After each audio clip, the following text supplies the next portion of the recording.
இன்றைக்கி நம்ம lemon juice concentrate செய்ய போகிறோம். லெமன் வந்து ரொம்ப சீப்பாக விற்கும்போது இல்லை வீட்டில் மரத்தில் நிறையா காய்ச்சிருக்கும் போதும் வேஸ்ட் ஆக்காமல் அதை நம்ம எடுத்து அதில் வேறு எதுவுமே ஆட் போகிறது கிடையாது. ஜூஸை எடுத்து நம்ம கொதிக்க வச்சு நம்ம அப்படியே பாட்டிலில் ஊற்றி ஃப்ரிட்ஜில் ஸ்டோர் பண்ணி வச்சோம்னா 2-3 மாதம் ஆனாலும் கெட்டு போகாது, அது பாட்டுக்கு இருக்கும்.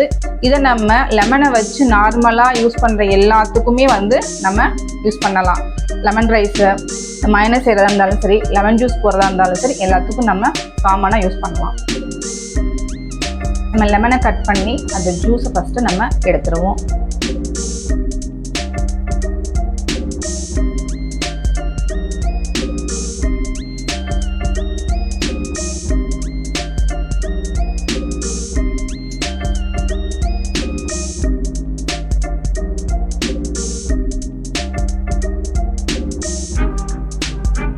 லெமன் ஜூஸ் நம்ம எடுத்தாச்சு. இப்போ பேனில் ஊற்றி நம்ம எக்ஸ்ட்ரா ஒரு 100 ml தண்ணியை வந்து நம்ம சேர்த்து கொதிக்க விடுவோம். தண்ணி எதுக்கு சேர்க்குறதுன்னா, தண்ணி சேர்க்காம கொதிக்க வச்சோம்னா ரொம்ப திக்காயிரும். அதுக்கப்புறம் நம்ம நார்மலாக யூஸ் பண்ணுற அளவுக்கு யூஸ் பண்ணோம்னா புளிப்பு ரொம்ப அதிகமாக இருக்கும். அதனால் தண்ணி சேர்த்துட்டோம்னா அந்த தண்ணி கொதிச்சுட்டு லெமன் ஜூஸ் கரெக்டான அளவில் நம்மளுக்கு கிடைக்கும்.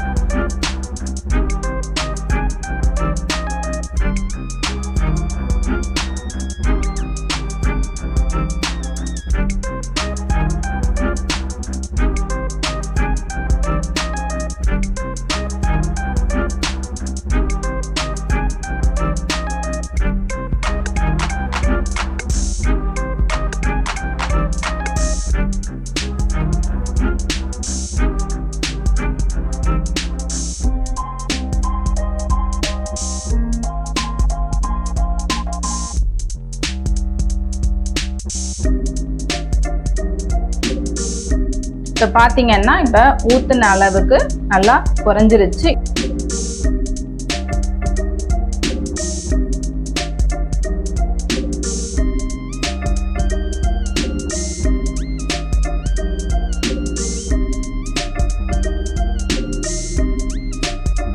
இதை நம்ம ஆற வச்சுட்டு ஒரு பாட்டிலில் நம்ம மாற்றி ஃப்ரிட்ஜில் வச்சு ஸ்டோர் பண்ணிடுவோம். லெமன் ஜூஸ் கான்சென்ட்ரேட் செஞ்சு பார்த்துட்டு எப்படி இருக்குதுன்னு சொல்லுங்கள்.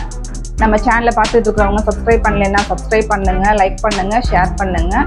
பக்கத்தில் இருக்கிற பெல் சிம்பிளை கிளிக் பண்ணுங்கள். தேங்க்யூ.